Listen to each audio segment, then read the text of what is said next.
Salut, c'est Sylvain du podcast. Au fait, c'est quoi? Il y a parfois des sujets qui sont un peu plus difficiles à aborder et qui peuvent paraître chiants au premier abord. Et celui-ci, je vous avoue, quand on l'a vu, je me suis dit, c'est pas celui que j'ai forcément envie de préparer, mais en même temps, j'ai vraiment envie de savoir ce que c'est. Et là, je sais que Thierry, aimant les chiffres, les mathématiques et des formules alambiquées, c'était l'épisode parfait pour lui. Donc, on va aujourd'hui parler de TVA, la taxe sur la valeur ajoutée. Mais au fait, Thierry, c'est quoi la TVA?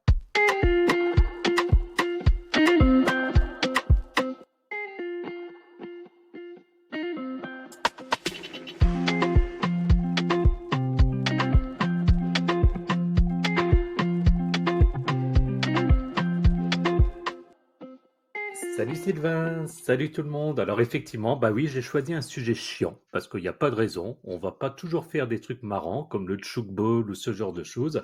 Il faut parler des fois de choses chiantes parce qu'il n'y a pas de raison. Donc au fait, c'est quoi? On fait des trucs bien et des trucs chiants. Voilà, c'est Exactement. comme ça. Donc, non, blague à part, la raison pour laquelle je voulais en parler, c'est parce que la TVA, en fait, elle a été créée en France le 10 avril 1944, ce qui signifie qu'il y a quelques jours, on a fêté ses 70 ans. Et donc, par rapport à ses 80 ans, même d'ailleurs, si je calcule un peu mieux. Euh, et donc, en fait, je trouvais que le sujet était intéressant, parce que comme on aime bien dire, on sait ce que c'est, mais pas vraiment. Donc, la TVA, en fait, il faut savoir que c'est un impôt indirect sur la consommation. Alors pourquoi est-ce qu'on dit indirect? C'est parce qu'en fait, donc c'est payé par le consommateur. Toi, moi, Ouais, quand on achète quelque chose, on paye donc le montant, on a tendance à dire toute taxe comprise. c'est ça. Et ensuite, donc c'est collecté par les entreprises, hein, parce que si tu vas faire tes courses, bah, tu payes le tarif TTC, donc c'est collecté par, dans mon exemple, par ton magasin.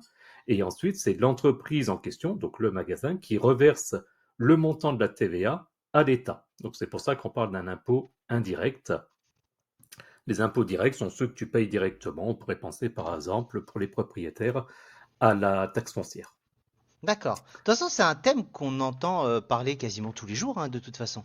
Les professionnels, par exemple, qui récupèrent la TVA, et puis même nous, hein, tu sais, moi je travaille dans un domaine où tu as des prix souvent hors taxes, t'as des prix, enfin, le domaine des taxes en général, de toute façon, c'est vraiment au cœur de notre quotidien. Donc, on est habitué à côtoyer ça, mais c'est vrai qu'on ne sait pas forcément ce que c'est. Donc, il y a de l'impôt indirect, voilà, il y a des choses. Super intéressant, en tout cas. Et du coup, est-ce que tu savais qu'au niveau de la TVA, il y a plusieurs taux qui existent? Est-ce que tu en as déjà entendu parler? Alors, je sais qu'il y a alors, il y a un taux à 5,5 et un taux à 20. Alors là, c'est une déformation professionnelle parce que je suis amené à côtoyer ça. Mais alors, par contre, je ne saurais pas te dire s'il y en a d'autres. Et je pourrais pas vraiment te dire, hormis mon métier, dans quoi ça. Enfin, qu'est-ce qui définit ces taux-là, en tout cas. Alors, j'ai fait quelques recherches. Donc, déjà, le taux normal au moment où on se parle, c'est 20%. On reviendra un petit peu plus tard sur les variations des taux, mais donc au moment où on se parle, c'est 20%. Ensuite, pour tout ce qui est produits essentiels, donc ça va être par exemple la restauration, excepté les alcools ou bien les médicaments par exemple, le taux de Ouais. TVA dans ce cas-là, il va être à 10%. Et il y a tout ce qui est par exemple alimentation ou livres, où la TVA va être à 5,5%. Et puis après, il y a encore d'autres types de TVA, mais bon, quand j'ai cherché, là, ça devient un peu plus compliqué. Donc, si on veut résumer, on a 20%, 10%, 5,5%. Souvent, si on regarde sur une facture, ben, l'exemple typique, c'est au restaurant, où on voit deux taux de TVA, comme je disais, la partie, on va dire, alimentaire et puis la partie alcool, si tu prends un verre de vin. Donc, on a vraiment des cas concrets où on voit à ce moment-là ces différents taux apparaître. D'accord. Ok. Donc ça, effectivement, oui, c'est en fonction, ce qui est logique au final, mais c'est en fonction de ça. Il y a différentes catégories. Et pourquoi, je me suis posé la question, pourquoi la TVA, elle a été mise en place en France? Alors, il y a plusieurs raisons à ça, et en fait, j'en ai principalement noté deux. La première, c'était le fait de simplifier le système fiscal. Donc, en fait, la TVA, pardon, elle a permis de simplifier donc, le système fiscal français en remplaçant plusieurs taxes par une seule. Donc, il y avait D'accord. différentes taxes sur différents produits, etc. Donc, on a regroupé un petit peu tout ça. Et donc, ça a réduit les coûts de collecte pour l'État et les charges administratives pour les entreprises. Donc, ça, en d'autres termes, ça a simplifié, du coup, la gestion du paiement de ces taxes. D'accord, ok. Donc c'est un... Également, ça a permis ce qu'on appelle la neutralité fiscale, parce qu'en fait, aussi. donc la TVA, c'est une taxe neutre, D'accord. sous-entendu, elle ne pénalise ni ne favorise un secteur d'activité particulier. À nouveau, que tu, par rapport à ce qu'on faisait avant, et si on prend le taux de TVA de 20%, hormis les exceptions dont on a parlé, peu importe ce que tu achètes, tu vas payer 20%. Ouais. Et donc, la société en tant que telle va reverser ce montant à l'État, alors qu'avant, ce n'était pas forcément le cas. Donc, ça a permis de créer un environnement fiscal plus équitable pour les entreprises. D'accord, ok. C'est une neutralité, c'est une taxe suisse, en gros. C'est une taxe suisse, ouais, exactement. Tout le monde au même niveau. Ok, ouais, pourquoi pas, très bien. Et comment est utilisé l'argent récolté par la TVA? Pour le Alors coup, ça, c'est une, dis-moi. alors ça, c'est une chose, en fait, pour être tout à fait honnête, je me rendais pas forcément compte, mais c'est utilisé pour énormément de choses, et il y a 4 points principaux. Le premier, c'est ben, tout simplement le financement des services publics, puisque la D'accord. TVA, elle permet de financer donc les services publics essentiels comme l'éducation, la santé, la sécurité, la justice, les infrastructures, les transports, etc. Parce que c'est vrai qu'on entend parler souvent de financement, hein, je pense au ministère des Transports, au ministère de la Santé, etc. Mais à un moment donné, il faut bien qu'il y ait de l'argent qui rentre pour payer ça. Et en fait, c'est en grande partie la TVA qui permet ça. Ok, d'accord.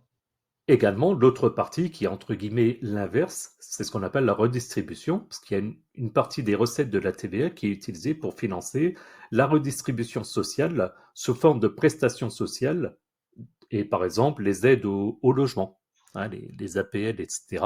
Mhm. Ça, c'est financé grâce à la TVA. Donc, en d'autres termes, toi et moi, on paye de la TVA quand on achète quelque chose. Les entreprises reversent, donc, comme on a dit, la TVA à l'État. Et donc, ça a permis de financer l'exemple que je donne avec les APL. D'accord, ok. L'État a également la possibilité d'utiliser une partie des recettes de la TVA pour financer des investissements publics, comme la construction de routes, de ponts, de bâtiments publics, etc.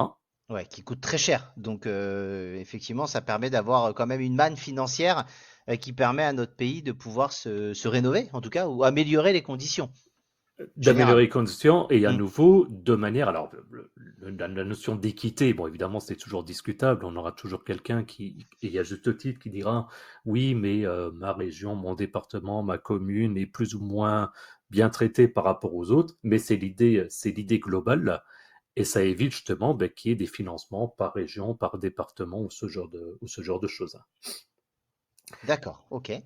Et puis, il y a un dernier point qui est important, parce qu'en plus, actuellement, dans l'actualité, on en parle quand même beaucoup, qui est le remboursement de la dette. Il y a une partie, en fait, des recettes de la TVA qui est utilisée pour rembourser la dette publique de l'État. Eh oui, parce que on entend souvent dans les médias, d'ailleurs, ce serait intéressant un jour de faire un épisode sur la dette, parce que au final, on entend des milliards d'euros en règle générale de dette. On ne sait pas vraiment de quoi c'est constitué, mais ça, c'est un autre débat. On verra plus tard. En tout cas, la TVA permet d'en rembourser une partie. Voilà, et du coup, comme tu disais, j'aime bien les chiffres, donc j'ai un petit peu regardé. En fait, les recettes de l'État liées à la TVA sont estimées en 2023, donc l'année dernière, à 202 milliards d'euros. On ne parle pas de petites sommes, ce qui représente 37,5% des recettes fiscales brutes du pays. Et c'est de loin le premier impôt national devant Ouais, l'impôt sur le revenu ok, et l'impôt sur les sociétés. Donc l'impôt sur le revenu, c'est 17%, ouais. l'impôt sur les sociétés, 12%. Comme je disais, c'est 37,5%. Donc on est, même si on cumule les deux autres, on n'atteint toujours pas ce que représente la TVA. D'accord.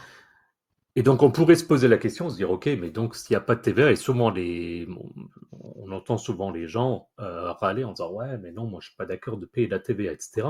Par rapport à ce qu'on a expliqué, ça veut dire que derrière, s'il n'y a pas de TVA, il n'y a pas d'école publique, il y a, à ce moment-là, il n'y a pas de police, tout ce genre de choses. Donc, ça permet, en fait, de redistribuer, pardon, l'argent de manière équitable, puisqu'en fait, tout le monde en bénéficie à la fin. Ouais, bien sûr. D'accord. Ok, très bien. Est-ce que pour toi, au niveau des explications liées à la TVA, est-ce que c'est bon? Est-ce qu'on peut passer à la partie légendaire d'Au fait c'est quoi? Alors, je voulais juste donner des derniers chiffres. Ah, allez. C'était au niveau du taux de la TVA en France. Il a régulièrement changé. Pour se donner une idée, j'en ai pris trois. En 1967, le taux, il était à 13,6%. En 1988, il était à 20,6%. Et le taux actuel à 20%, il est en place depuis 2014. Donc, ça fait quand même 10 ans que le taux n'a pas N'a pas bougé. Je ne sais pas bougé. si toi, tu te souvenais quand tu étais plus jeune du passage justement à 20,6%. Il y avait Euh, 19,6%, non, etc. j'étais trop jeune, je suis un bébé moi, mais je Ah, c'est sais vrai. que effectivement on était à 20,6. Je sais, ça je me souviens du 20,6 et du passage à 20. Alors après je me souviens pas du jour précis de ce que je faisais hein, évidemment, mais en tout cas je me souviens de ces éléments-là. Ok, eh ben écoute, merci pour ces infos. Roulement de tambour, la partie légendaire d'Au fait c'est quoi, les fameuses anecdotes de Thierry. À toi Thierry, explique-nous ce que tu as trouvé. Alors bon, forcément, bon, il n'y avait pas beaucoup d'anecdotes marrantes en tant que telles, mais quand même deux, trois petites choses que j'ai trouvées intéressantes. La première, c'est que la TVA, donc c'est une invention française, comme on disait. Il n'y avait pas eu de cas dans les autres pays. Et donc, c'est désormais utilisé par une grande majorité des États modernes. À noter que, par exemple, les États-Unis ont un système relativement différent, donc ils n'ont pas vraiment de TVA. Mais sinon, la majorité des pays développés euh, utilisent actuellement ce type de système. Euh, Il y a une chose que j'ai vu passer, que j'ai trouvé marrant, entre guillemets. Je pense que ça n'a pas beaucoup fait rire à l'époque. C'est qu'en 2003, il y avait une erreur de codage informatique et ça a provoqué le versement erroné de 10 milliards d'euros de TVA à des entreprises françaises. Oh, classe. Ça va dû rigoler beaucoup. Peut Ça n'a dire pas que dû là, beaucoup il y a des rigoler. têtes qui ont dû sauter, en tout cas. Il y a eu des entretiens annuels qui ont dû être un petit peu plus compliqués. Ouais, et puis n'oublions pas, j'en profite, hein, si tu reçois un virement non prévu sur ton compte bancaire, et si c'est prouvé que c'était pas censé l'avoir, tu as l'obligation de le rembourser. C'est Ouais, quand même enfin, important. à 10 milliards, vous me retrouvez jamais, les gars. Je vais élever des lamas, je vais élever des alpagas au Pérou, personne ne me retrouvera jamais, hein. Je peux te dire que là, à la limite, je vous laisse même 9 milliards et quelques, et puis je disparais, hein. Thierry, ça aurait été un honneur de présenter le podcast avec toi, mais Bon, maintenant, comme on a dit, pour la TVA, ça s'appliquerait pas, parce que du coup, aux dernières nouvelles, tu n'es pas une entreprise, donc tu serais moins concerné, mais je comprends ton approche.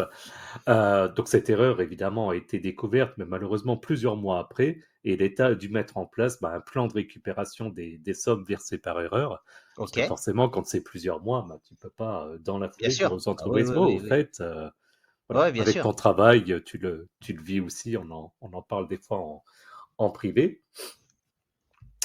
Et puis, une petite anecdote que j'ai trouvée marrante pour finir, c'est qu'en Italie, la TVA sur les pizzas a fait l'objet d'une longue controverse parce qu'en Ah, 2011, le gouvernement italien a décidé d'augmenter la TVA sur les pizzas de 10% à 22%.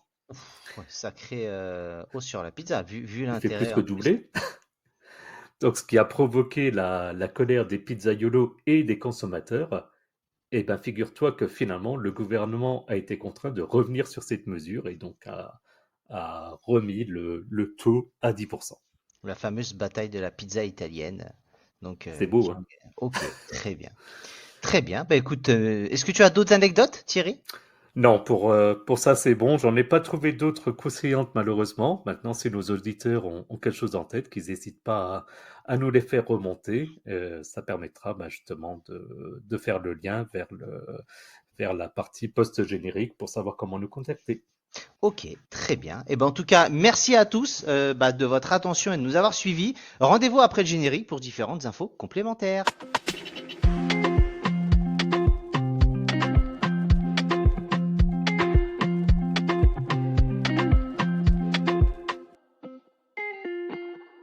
Et c'est Sylvain du podcast. Au fait, c'est quoi? Retrouvez-nous comme d'habitude sur X, Twitter pour différentes infos promulguées par Thierry dans sa bonté. Et je te laisse Thierry nous parler du reste.